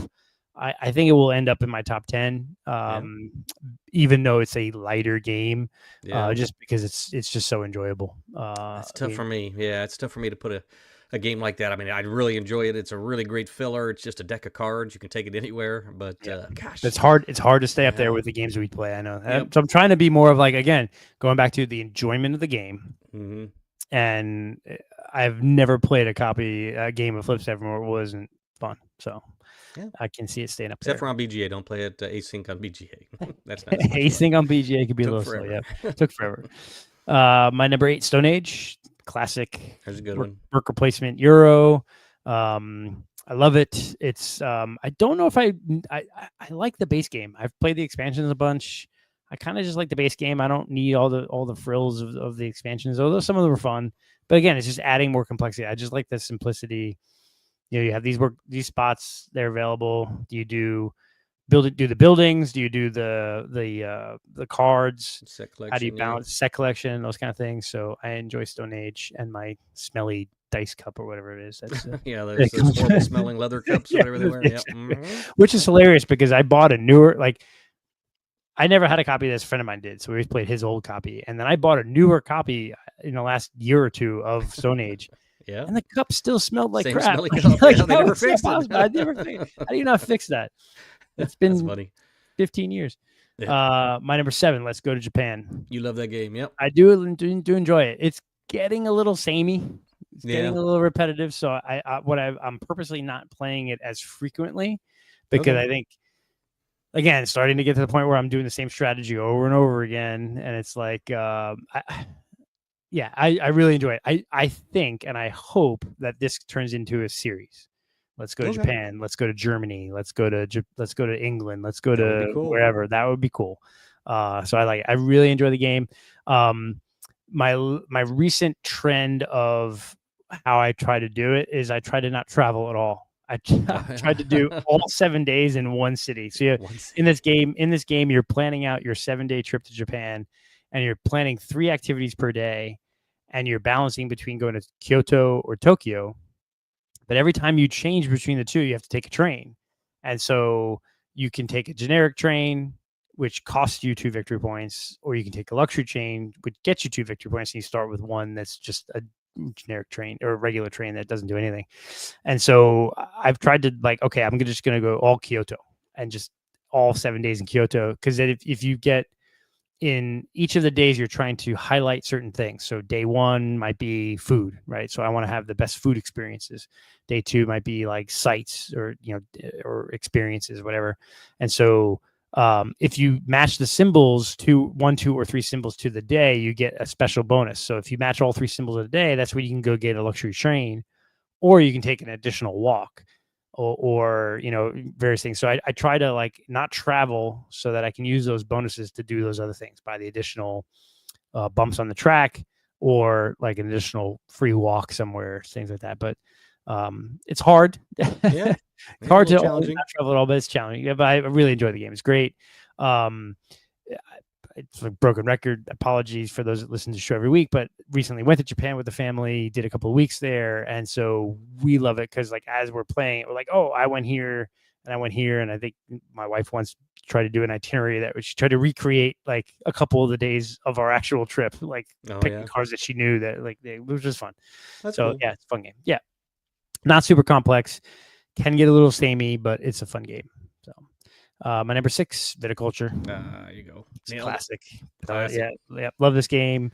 There's the debate whether it's the Viticulture Tuscany or Viticulture Central. For me, it's Tuscany. Always Tuscany.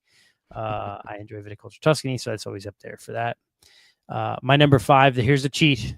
Got a slash in there. Slash. I'm just gonna put the spans together. Like I haven't played Yeah. Wormspan yet. It's on my list to play. I have a copy Mm. now, but I played Finspan and Wormspan this year. I'm just putting them together because I don't want to have two different spots for span games. Because if I had a pick, I would probably actually currently rate Finspan over Wingspan.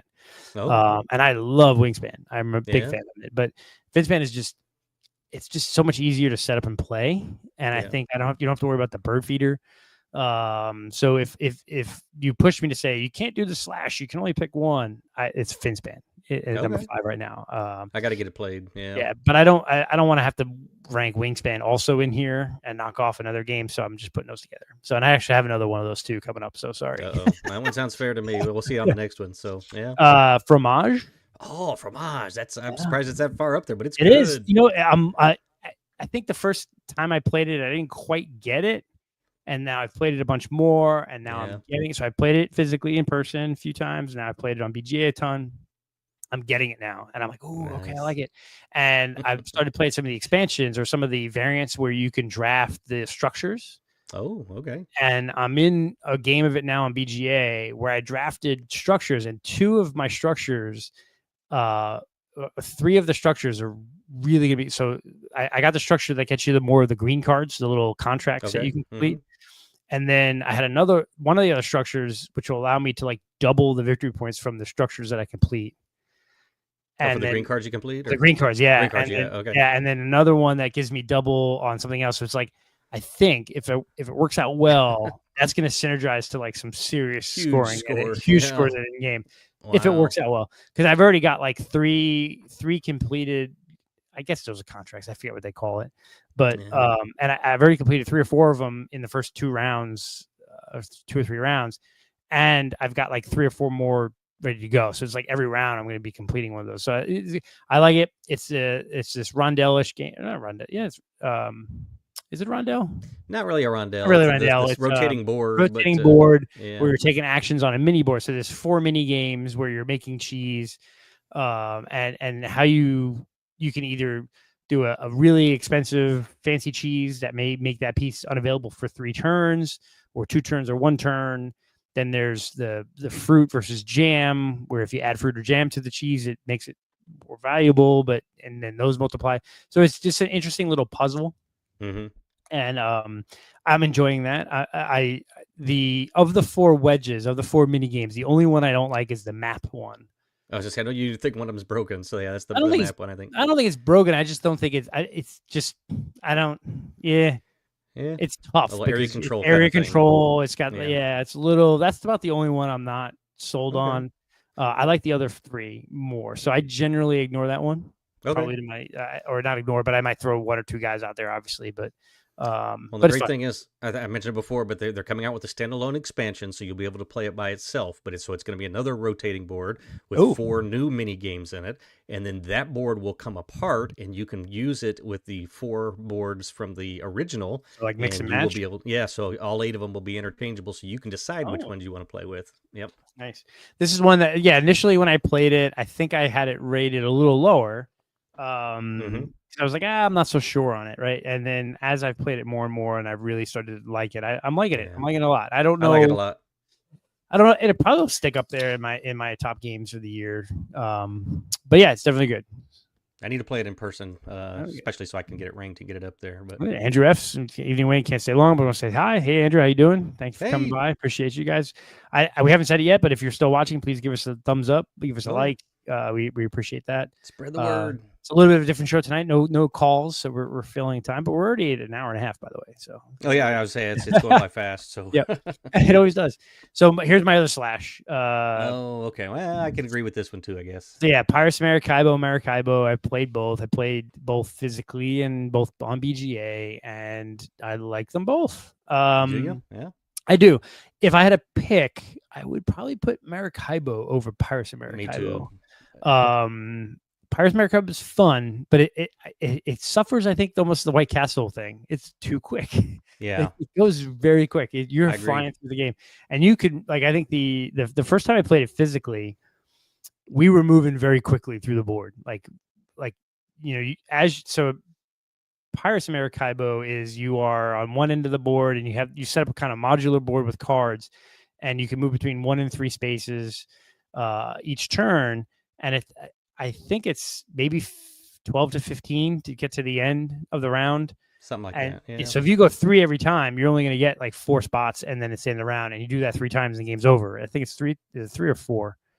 3 or 4 rounds. Oh, 3 or 4 rounds. I think yeah, it might be 4, but maybe 4. But if you do that, you get 12 turns and you're done. So Yeah. so the first time we played this physically, we were done in like 45 minutes. It was quick, you know. Wow. But I think if most of the other players are doing 1 or 2 at a time, you get more turns in it. So it really depends on the game group you're playing with. So Sure. you could really crank out of this game quick if you're playing a 3 or even 4 player game, let's say 2 or 3, and you're moving as far as you can every turn. You're going to speed through this game very quickly. But you know, it's fun. It gives you that Maracaibo feel in the faster gameplay, right? Maracaibo is a great game. You're going around the Caribbean 4 times, moving your ship, playing cards, raiding, moving your influence, and it has different complexity levels or different missions, or you know, the story mode type stuff. So I prefer Maracaibo, but for a quick hit of it, Pirates of Maracaibo is really fun. Really fun. Yep. I've only played both of them on BGA, and I played my Pirates the last 2 plays. And it's the only 2 times I've played Pirates, and I don't know that I want to go back and play it anymore. I think I want to go back and keep playing Maracaibo. Okay, yeah, I can see that, and I can see later in this year me taking a slash mark off and saying, yeah, Maracaibo. But it's fun. It gives me that feel, right? Yeah. And it's faster gameplay. So, but I like it, and I can see where people Maracaibo can be a longer game, especially if you're doing all the special missions and adding to it and all the various things. But they're fun. You and me love, I think, that piratey, that Pirates of the Caribbean type theme. Great theme, love it. So it hits hard. So that's why I'm number 3. Yep. My number 2, Creature Comforts. You've been playing a lot of this. Yeah, I play a lot of this. My family loves it. It's good. I love, you know, kids table board games and underdog games. Those are big ones for my family. So Creature Comforts is probably the favorite of ours, although Wreck Raiders is up there. We haven't played Wreck Raiders yet this year, so that might get up there. We really enjoy that. That's a water theme. So, but Creature Comforts, we love it. My wife really loves the idea of creating cozy little.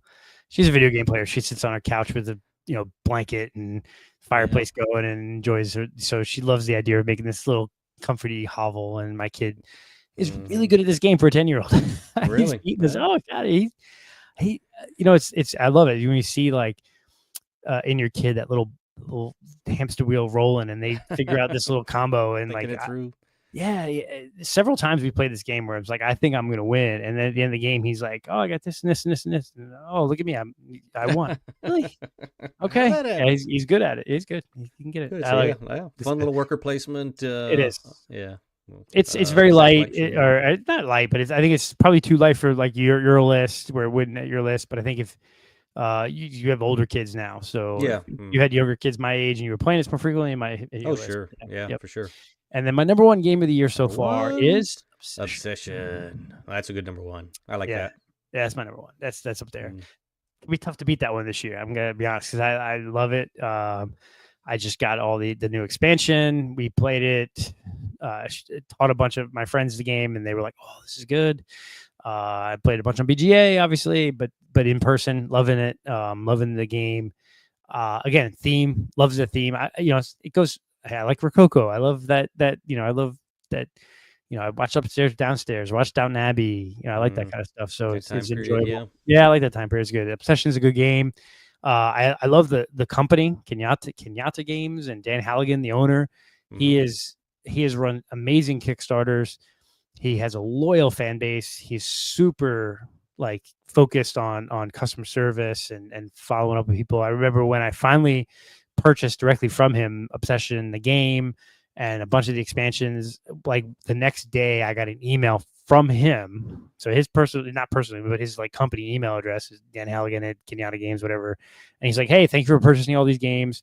Here's a couple things to note. Like this expansion works with this, and in your copy of the game, you don't need these cards."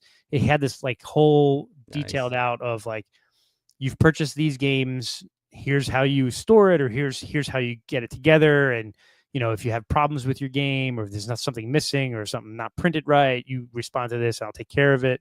I mean, that's personal pretty cool. touch. That Yeah. personal touch was awesome. That sells Yeah. it. And then, I've told the story before, but we have some new people watching tonight. He was at Dice Tower East this last year, showing off the most recent expansion. And I remember everyone asking the Facebook group, his Obsession Facebook group, like, oh, you can be would you sign our games? He's like, I guess. Okay. And I remember Dice Tower East when the dealer room opened and a bunch of us, there was got to be 50, 60 people, ran to his booth and everyone had their copy of Obsession. He was like, I can't. What you guys want me to sign this game? Yeah. Blown away. He was kind of blown away. And then it was me and a couple of folks from our group were like right in the front, and I was one of the first people to bring my game up. And he's like, I don't want to sign the front of the game. I don't want to sign the box. Can I just sign the inside? And so I like, sure. So he opened up the inside. He signed the inside of the box, and he personalized it. Like everyone, was different. So it was kind of cool. So nice. So yeah, that's always cool. Yeah, meeting the designers, etc. But hey, yep. Sam's in the chat. Sam, the game Signori would be up your alley. Okay, I haven't heard of that one. Old World and from 2015. Oh, yeah. Okay. Okay. Okay. Old white guy on the box. Old white guy on the box. Yeah, that hits with me. Oh, Signori. Let's look that up. Hold on. Yeah, I said I hadn't heard of it, but actually, I think I have heard of it. I've never seen it played or anything, so I don't know anything about it. But let's see if we can find it on the BGG. I got 2015. Here we go. Oh, that looks like it's a game for me. Oh, is that it? Is it lots of tans and grays and some of this muted colors? Let's see. I'll see it in here in a minute when it pops up. Here it comes. Oh, okay. Well, there's a little bit of color in there. Yes. Yeah. I mean, ugly white guy on the cover, so that kind of fits. Yeah. All right. Yeah. Let's see what we got. Oh, there you go. Oh, lots of bits. Yeah, some dice. Bits, lots of workers, some dice. Mm-hmm. All right, okay. Sam, you're holding out on us here. Yeah, sold. So, man, there's looks like some kind of maybe dice placement. There's a bunch of dice in the middle of the board, put in different dice stacks. Placement. I like it. It looks pretty good. All right. From Asmodee. Asmodee. All right. Interesting. Asmodee. Dice manipulation. What's the? I'm curious. What is the score on BG? So let's see. 7.4. 7.4. Overall, 1,000 is pretty good. Weights 3.52. That's pretty heavy. Yeah. Designer. Okay. I don't recognize those designers. Okay. Italy during the 15th century. Okay, got me sold. In a country full of intrigue and magnificence. Yeah, tumultuous political confines. Okay. I'm willing to try it. I've got to find a copy of it. Yeah. So who owns it, Sam? Yeah, do you own this one, Sam? I wonder if they have it over at TGG or something. We might be able to check it out there. Maybe Dice Tower. Maybe Dice Tower Library may have it. Marry off your people. All right. I like it. Mm-hmm. Marrying off your people reminds me of my other game that I got to play this year. Get it on my list again. Village. Oh, yeah. That's been a little while since we played. Yeah, I enjoyed that one. So what Nick has, was it Nick that had it? Yeah, I think Nick. That's me. It's your copy. Oh, okay. My copy, okay. It was over at Nick's house. So maybe it was over at Nick's house. We played it. Okay. Yeah, and you guys enjoyed it. Yep. Yeah, I guess TGG owns a copy, so the Tampa Gaming Guild's got a copy of it. Oh, good. Sorry. Okay, Tampa Gaming Guild. All right, maybe we'll have to play some time more over there. I'm planning to go later this month. I think you said you were going to try to make it also. Yeah, I thought they were there this Sunday, this weekend. But I'll be there that Sunday too if I don't have kids' soccer games. Cool. Yep. This Saturday we got our second Saturday game day. Alex is hosting that again at his place, so appreciate him hosting. It's a good time. He has tons of games there. He's got a nice place, plenty of room. He puts out tables. We do a little potluck. Everybody just brings little snacks, and we make a whole day of it. He makes his house available all day, so it's really cool of him and Cy to do that and host us. So we'll be doing that again. So if you're in the Tampa area this Saturday, hit up the Discord. We'll have the information on there, or the Facebook page for Beans and Dice. There's a thing there to sign up. You don't have to sign up. It's completely free, and just drop in, drop out. If you can come for an hour, come for all day.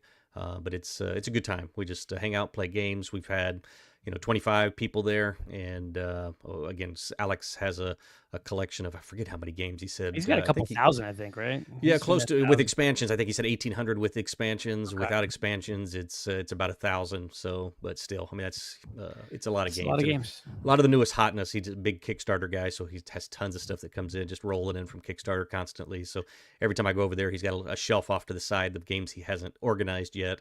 And I think the last couple game days, we've spent part of the time punching games and getting them out and learning the rules. So yeah, that's like Zen to me, man. I don't know about you. I love punching a game and like Yep. organizing it. Like I will get a new game. Like today, this Lost Ruins are on that expansion that I got. Like it got delivered around noon. So I'm like, all right, I'll take a break from work. I'm gonna go throw on TV. I threw on an episode of something, and while I was sitting there, I'm punching the game and organizing it, and looking at the pieces and stuff. It's fun. Oh yeah. I enjoy Yeah. that. Good times. Yeah, I do the same thing. Fin span, got that. Took the shrink off it first day, undid all the cards, started looking through it. Yeah, it's fun. What did you think as you looked through it? It Like, looks good. I like it. I got the upgraded bits that you got for me, so I'm looking forward to playing with those. I know a lot of people are complaining about those little eggs that they're a yeah, little I'm too not. rolly, but Yeah, because there's like one side of the egg that's a little flat, and put it right, down. I could probably have done like I'll be honest. I bought the upgraded bits. yeah, I could probably do without them. sure, Like okay, I probably didn't need them, but they were pretty cheap. And like with the champion discount, and then the purchasing discount, and buying enough of I bought like what 4 copies, yeah, so it's four like copy, yeah, free shipping. It was worth it, yeah, And what I found in the 2-player games I'm playing, you have like an automated bot that's running a game. I use the cardboard chits with that because they oh, stack okay, easier. sure, And then for my game, my board, I use the upgraded bits. So okay, what I did is I actually punched the cardboard bits. I threw them in the bag first. I put the upgraded bits in on top of them, okay, so they're in there. So you go in the bag, you can grab whatever you want, upgraded bit or cardboard bit. So it worked cool, out well. yeah, Oh, nice. so it's sorry. So Robert, you're going to have to take off at the end. Got to go to bed. Thanks for the podcast. Have a good night. Hey, Robert, thanks. Sorry we didn't get to BGA, but I think you may have just joined our Discord group. Let me know your BGA handle. I will add you to our BGA group, and we are regularly posting 20 people post. Oh, Like I games will all go the in and time. post like 30 games at a time or Yeah, whatever that people join. So there's always PGA games in there to join our crew. And then hopefully you join us again in future weeks where we have the phone call. We'd love to take a call for you, hear from you, yeah, what games you're playing and stuff like that. So we love to have some additional new phone calls. So please absolutely. join us again next week and call in when we have the phone lines open again. So thanks for joining us, Robert. Thanks for joining. Yeah. Speaking of that, we got 18 minutes or so Yeah, before say, the what end of else the we show got? here. I don't know. I'm pretty tapped out here. Other than I too. haven't started watching Daredevil yet, so I can't So talk you're the about TV that. show guy, so yeah, tell me what you're watching. Not, I caught up on all my podcasts this week, so I haven't watched a lot of okay. things at work this week. Work hard for a living while watching television. But Yeah. hold on one second. I gotta go off cam for a second. My wife yeah, no needs to run problem. by and grab her iPad. Yep, Go I ahead. hope I haven't been watching anything new. I've been as I've been doing for the last several weeks. I've just been trying to catch up and complete some series. I did just finally. This is a little embarrassing, but I did just finally finish. Names jumped out of my head. The Korean show, game show, where it's ultra violent. Squid Games. Squid Games. I haven't watched it at all. You never watched it? No, I never I watched it. No. finally finished season 1 and get ready to start season 2. Is it good? It's pretty good. Yeah, it's. I can see why people like it. And, Yeah, it's I mean, pretty dark, right? I mean, yeah, it's definitely ultra violent. It's pretty. Yeah, I thought there was going to be a deeper meaning, and maybe they will as it goes. I thought there was a big piece on society or something like that, this undertone to it that I thought was going to surface like in the last episode or something, and not so much. There's a little bit of that with I don't want to reveal anything, give any spoilers, but so there's a little bit of that, but I thought there was going to be a bigger kind of a twist and a big thing about what this whole thing was about. But basically, everybody knows Squid Games, but it's basically they take all these people who are down on their luck, who are hard up for money. They owe tons of money, and so they put them into this game. They don't realize when they're going in that it's life or death, and that but then they start adding this money to a pot as people get killed. More and more money goes in, and they start seeing these billions of yen in the pot, and so they decide, all right, so this is going to set my financial future. I'll pay off all my debts. I'll take care of my next couple generations. And so they willingly start playing these games. But it comes down to the end, it's only one person. One person wins. So there's a couple, I think it's 200 and something people in that episode. From year to year, you find out this is a thing that's been going on for years. From year to year, they have different numbers of people play, but they eliminate them all the way down to one. And then one person walks away with the jackpot and all the money. So it was pretty interesting. There's lots of little twists and lots of little things you didn't see coming as it goes, which is cool. It keeps it interesting, but definitely ultra violent. Definitely not something to watch with the little kids. But It's good. I'm looking forward to season 2 just to kind of see Yeah. what they do. What's crazy is my 10-year-old, he has not seen it and will not see it, Yeah. but they literally play like Squid Games at school. Yeah. Like, so they know in the zeitgeist of what it is and what it is, Yeah. and there's like a version of it on Roblox or whatever that they Yep. play. I'm like, Mm-hmm. My son not a too, fan. my 13-year-old, he knew all the games. He never Yeah. watched it. He actually watched it with me. We watched it together, but so I let him watch it at 13. But he knew each of the games. It's like, oh, this Yep. is the game where they do that, because he had heard about all the different Yep. games. And they hear about them all, and they were all playing them at school or playing them on Roblox. I'm like, Yeah. okay, I guess. It's crazy. As far as, so I am up to date now on my Reacher season 3. Okay. I agree with Mike. It's not very good. I mean, so he said it was really bad. yeah, the first 2 seasons I enjoyed. Not what we'd call great writing, not what we call great dialogue and acting and all that kind of stuff, but it's fun. This third season is a little like, 1923. I'm up to date on that. Enjoying it a lot.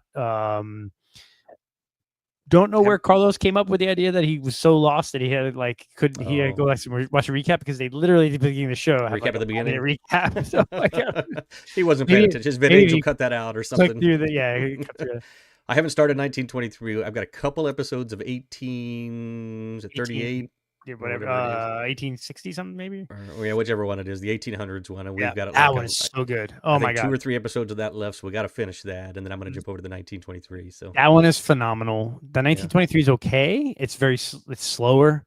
Like really? It's even now it's like, so not spoilery. Like one of the kids he went to World War I. Fought in World War One, is traumatized from it. So now he's in Africa and he's like hunting lions, right? He's like a hunter and he's like this.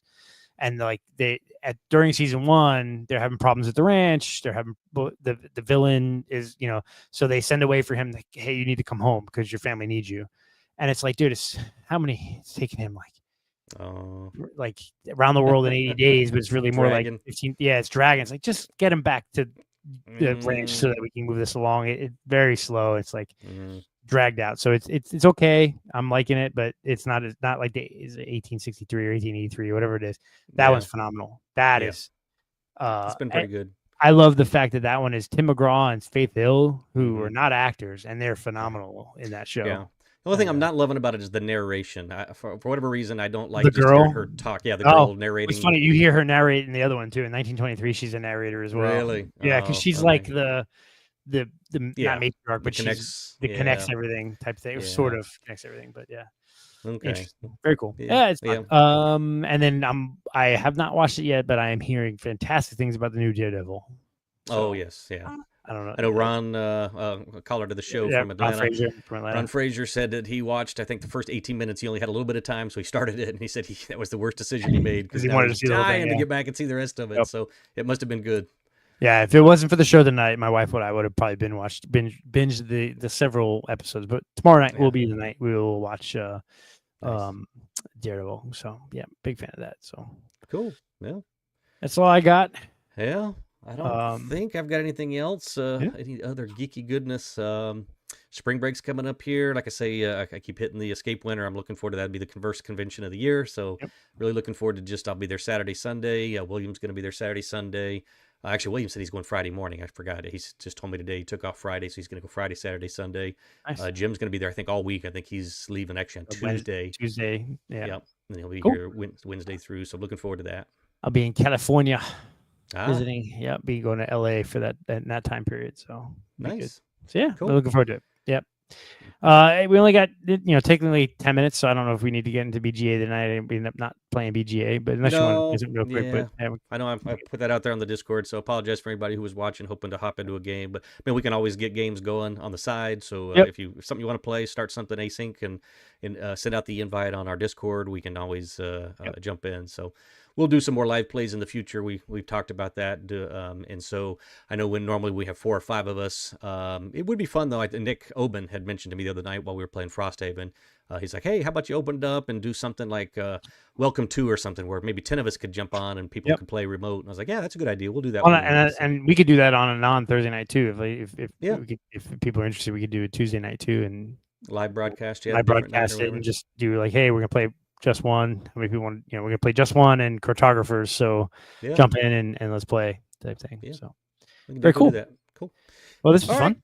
Yeah. So we did it. We pulled it off almost 2 hours. Almost 2 hours. Hour Yeah. and 47 Without a minutes. single phone call. Yeah, well, How exactly. dare you Yeah. people not call in? Who'd have thought we could have carried the show? So I don't know. Everybody out there, again, Wayne mentioned it earlier. Give us a like, spread the word, keep it going. We do this just for fun.